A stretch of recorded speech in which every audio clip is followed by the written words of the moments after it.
The Shadow River wasn't supposed to be on my itinerary. It wasn't supposed to exist at all, not on any map I'd checked before setting out on this trip. Yet there it was, a faint, barely legible line snaking its way through the dense forest on the local topographic guide I'd picked up at the last gas station. "Shadow River?" I asked the attendant, a wiry man in his 60s with hollow cheeks and tired eyes. His hand paused mid-reach for my change. He glanced at the map, then at me, and for a moment I thought he might refuse to answer. Finally, he muttered, "Locals don't go there. River's wrong, you understand? Quiet one minute, roaring the next. No fish, no birds, not natural." I chuckled nervously, trying to lighten the mood. Sounds like the perfect spot to get away from it all. He didn't smile. He pushed the map back across the counter and said, "If you hear it calling, don't follow. That's all I'll say." I should have listened. The sun was already dipping below the horizon when I reached the boat launch. The light painted the water in shades of blood and copper, the treetops a jagged black outline against the fading sky. A low mist clung to the riverbanks, swirling lazily like it had a mind of its own. I hesitated as I loaded my canoe. Something about the stillness of the place unsettled me. There was no wind, no rustle of leaves, not even the buzz of mosquitoes. Just silence. It pressed against my eardrums, making me feel like I was standing on the edge of some vast, soundless void. But I was here for solitude, wasn't I? To escape the noise of the world. So, I pushed off, the canoe gliding smoothly into the dark water. The further I paddled, the heavier the air seemed to grow. Not in temperature, but in texture, like it was thickening around me. The river was unnaturally calm, its surface a perfect mirror reflecting the gnarled trees lining the banks. Every stroke of my paddle sent ripples across the glassy surface, shattering the reflection and sending it twisting into strange, distorted shapes. I rounded a bend, and that's when I heard it. A low, rhythmic sound drifting through the trees. At first, I thought it might be the wind, but there was no breeze. Then I thought it could be frogs or crickets, but the sound was too deliberate, too human. Chanting. I stopped paddling and let the canoe drift, craning my neck to locate the source of the sound. It seemed to come from everywhere and nowhere, echoing faintly through the woods. The hair on the back of my neck stood on end. "Hello?" I called, my voice barely above a whisper. It felt wrong to speak loudly here, like I might wake something that wasn't meant to be disturbed. The chanting stopped. The silence that followed was oppressive, wrapping itself around me like a suffocating shroud. For a moment I considered turning back. Something about this place wasn't right. Its stillness, its quiet menace. But then, as if on cue, the current picked up.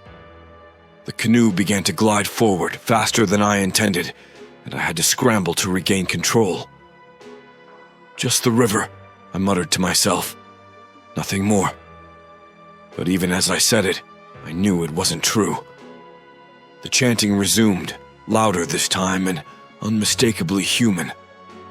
It had a strange, lilting quality, the syllables alien and guttural, like no language I'd ever heard. And it was close, much closer than before. I strained my eyes, scanning the riverbanks. The trees looked wrong now, their silhouettes twisted into unnatural angles. Their bark gleamed wetly in the dim light, and I realized with a jolt of unease that many of them were carved with strange symbols.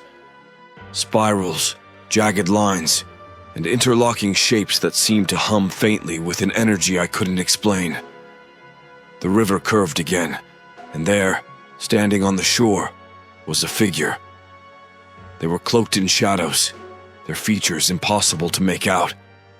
A deep hood obscured their face, and their body seemed unnaturally still, like a statue. As my canoe drew closer, the figure raised an arm and pointed downstream, A cold chill ran through me. My instinct screamed to turn back, to paddle as fast as I could in the opposite direction. But I didn't. My hands seemed to move of their own accord, dipping the paddle back into the water and propelling me forward. The figure didn't move. It simply stood there, arm outstretched, as if commanding me to follow. The chanting rose to a crescendo, drowning out the sound of my paddle slicing through the water. The air felt electric now, buzzing with a low hum that vibrated in my bones. My pulse quickened, my breath shallow. Then, just as suddenly as it began, the chanting stopped. The figure disappeared, melting into the shadows of the trees. I was alone again. Or so I thought. As I turned my gaze forward, the water ahead seemed to darken, its surface rippling unnaturally. My canoe slowed, the current easing into a sluggish, foreboding crawl. Somewhere deep in my mind, a single thought bloomed. Unbidden, it's too late to turn back now. The river grew impossibly dark, its surface a shifting tapestry of shadow and motion. It was no longer water, not in the way I understood it. It swirled with an ink-like blackness, and every so often I thought I glimpsed something moving beneath, coiling like serpents just out of sight. The canoe's forward momentum slowed to a crawl, and the paddle felt heavier in my hands, as though the river itself resisted me. I whispered to myself for courage, the words trembling as they left my lips. It's just a river. Just water. Nothing else. But the truth was written in the silence around me. This wasn't just water. The Shadow River was alive, and it had noticed me. The air grew colder, chilling my skin through my jacket. I glanced to the banks, hoping for a break in the trees or a sign of a safe place to land. But the forest had changed. The trees were taller now, their skeletal branches arching over the river to form a canopy that blocked out the faint light of the stars. The carvings on the trunks seemed more intricate, more purposeful, and they pulsed faintly as though responding to my presence. The chanting returned. It came from all directions now, impossibly loud yet still hauntingly distant, like echoes from a world just out of reach. I froze, the paddle slipping from my hands and clattering against the side of the canoe. A sharp splash followed, and the sound startled me so badly I nearly tipped the boat. Something was rising from the water. At first I thought it was another tree, a trunk breaching the surface, but as it emerged, I saw it was a figure. Its form was gaunt and skeletal, draped in waterlogged black rags that clung to its bony frame. Its head was tilted downward, obscuring its face, but I could feel its eyes on me, a searing weight that pinned me in place. It raised a hand, long and spindly, the skin stretched impossibly tight over its bones, and pointed directly at me. The canoe jolted forward as if yanked by an unseen force. My hand scrambled for the paddle, but it was gone, swallowed by the dark water. The figure began to move, gliding across the surface without disturbing it, closing the distance between us.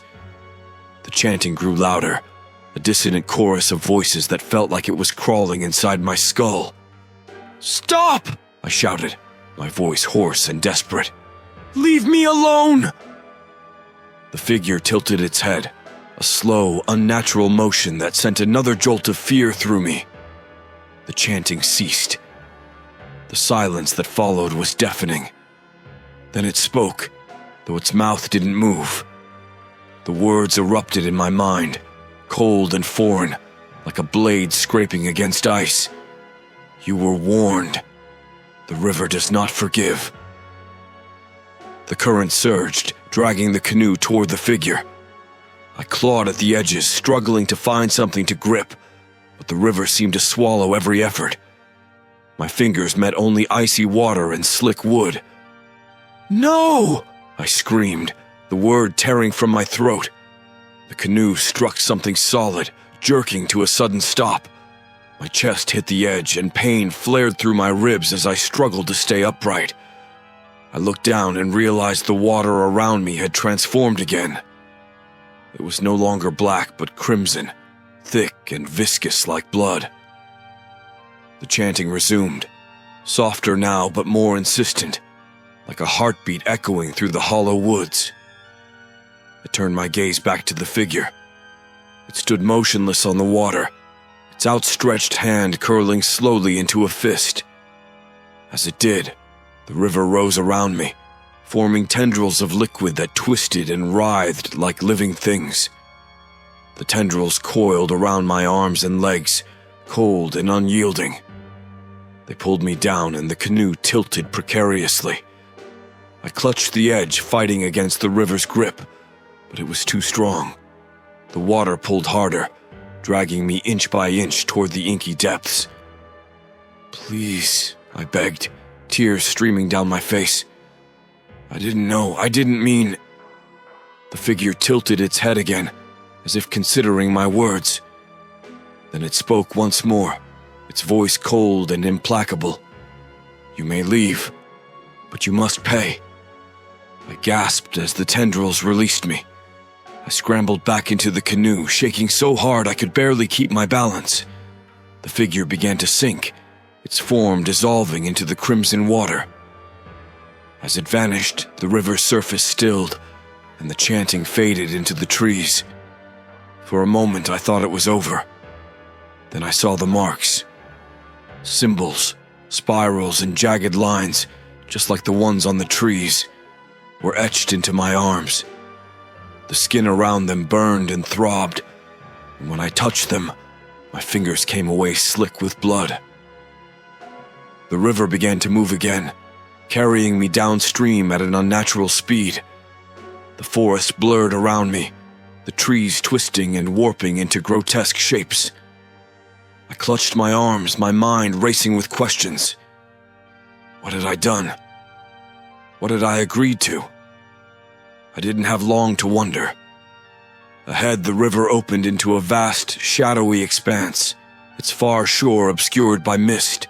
The current carried me relentlessly toward it, and as I stared into the dark, I realized with a sickening certainty. The Shadow River wasn't letting me go. Not really. The river emptied into a vast black expanse, a lake shrouded in thick, swirling mist. The air felt heavier here, laced with the same metallic tang I'd noticed earlier. The symbols on my arms throbbed, each pulse sending a wave of searing pain through my body.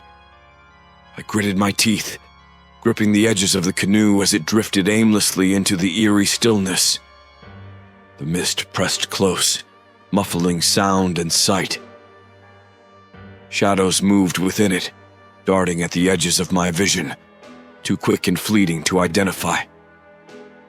My breath came in shallow gasps, and the weight of the river's gaze settled over me again. Then, I heard it. Faint, distant laughter. It wasn't joyous. It was cruel, mocking, a sound that burrowed into my skull and gnawed at my sanity. "Stop!" I shouted into the mist, my voice trembling. "What do you want from me?" The laughter ceased abruptly. A single word echoed in response, low and resonant, as though the lake itself had spoken. "Run!" The current surged violently, spinning the canoe and nearly capsizing it. I grabbed the paddle, miraculously floating beside me, and rowed with every ounce of strength I had left. The symbols on my arms burned hotter, and I could feel the river resisting me, its pull growing stronger with each stroke. A shape loomed ahead, rising out of the mist, a jagged outcrop of rock, its surface slick and dark. I aimed the canoe toward it, hoping against hope that it might offer some form of sanctuary. But the river had other plans. The water behind me erupted, a towering column of liquid shadow that twisted into the shape of a hand. It clawed at the canoe, its fingers splintering the wood as I leapt onto the rock, narrowly escaping its grasp. I scrambled to the top, my limbs shaking, and turned to face the lake. The shadow hand sank back into the water, but the surface boiled with activity, ripples forming symbols that mirrored the ones carved into my skin. The mist thinned slightly, revealing the lake's far shore, jagged and wild, marked by a faint trail leading into the trees. Freedom. Ignoring the agony in my arms, I climbed down the rock and dove into the freezing water. The lake fought me, currents dragging at my legs, shadows circling beneath. The chanting resumed louder than ever, but I forced myself forward, my muscles screaming with effort. When I reached the shore, I collapsed onto the cold, wet earth, coughing up water and gasping for air. The chanting faded, and the lake fell silent. But as I pushed myself to my feet, I noticed something on the ground where I'd lain. Symbols burned into the dirt, glowing faintly. The same symbols that marked my arms. The river had let me go, but not without leaving its mark. I stumbled into the forest, my legs weak and my mind reeling. Behind me, the shadow river grew still, its surface unbroken. Yet I knew, deep in my soul, that this was far from over. The river wasn't finished with me. Not yet.